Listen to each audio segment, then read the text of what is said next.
जय जय जय, एक बार जो जय जवानी फिर ना और इसी जवानी अपनी मैया चुदाए, क्योंकि इसी जवानी के जोश में हम कर बैठते हैं हिस्स और ले बैठते हैं दिल तोड़वाने का रिस्क। ऐसी जवानी का मजा ही क्या यार, जो चाहे नहीं सेक्स, चाहे सिर्फ सेक्स, और हाथों में पेन नहीं, लौड़े पे पहनाए नहीं रक्स। बाबू सोना सूटी कहते थे जिसको रिलेशनशिप में, ब्रेकअप के बाद उसी को कह रहे हैं एक्स।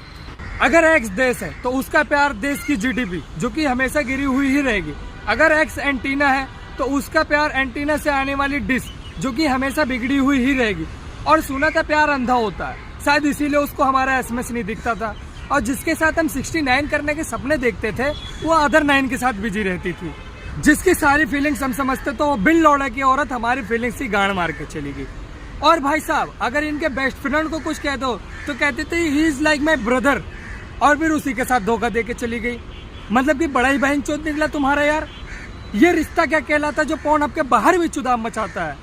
रिलेशनशिप के कैसे हमारे दोस्त तुमको भाभी बोलते थे और तुम्हारी दोस्त हमको चूतिया, लेकिन ब्रेकअप के बाद हमारे दोस्त हमको चूतिया बोलने लगे क्योंकि इतनी अच्छी लड़की क्यों छोड़ दी। और तुम्हारी दोस्त तो हमें चूतिया बोलती थी। रिलेशनशिप के वक्त कैसे हम एक दूसरे को छोटी छोटी बातें बताया करते थे, जैसे मैं अपने नुन्नू का साइज, जैसे कि मतलब हाँ बेबी आज मैंने इतना किलो हगा, और तुम उधर से बोलती थी कि ओ माय बेबी लो मैंने आपकी गांड धुल दी। पर जैसे जैसे तुम छोटी छोटी बातों पर गुस्सा करने लगी वैसे वैसे हम सोचने लगे कौन सी बात तुमको बताएं और कौन सी ना बताएं, क्योंकि हमें भी समझ में आता है कि लड़कियों को प्रॉब्लम होती है घर में, झाड़ू पोछा भी तो करना होता होगा ना। पर हम तुम्हें तुम्हारी पूरी स्पेस दे देते। लेकिन भाई साहब मेरी वाली ना बड़ी दिमागदार थी, मैं उसको सपने में धोखा देता तो मुझे हकीकत में पेलती थी। कहते कि तुम मुझसे कुछ मत छुपाओ, तो मैंने बता दिया मेरे टट्टे पे तिल है, चूतिया बोल के चली गई।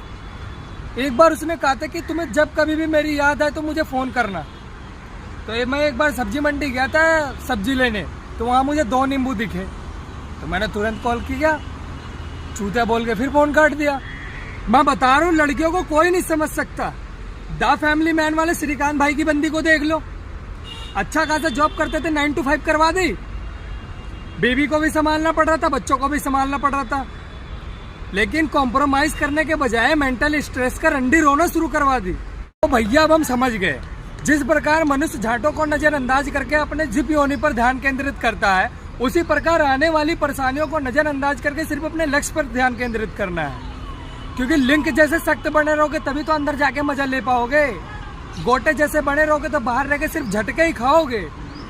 तो भैया अब अपना करियर पर देना है ध्यान ताबड़ तोड़, और अब नहीं आती तुम्हारी याद, क्योंकि भुला दिया मैं तुमको ये कहकर भक मादर चोद।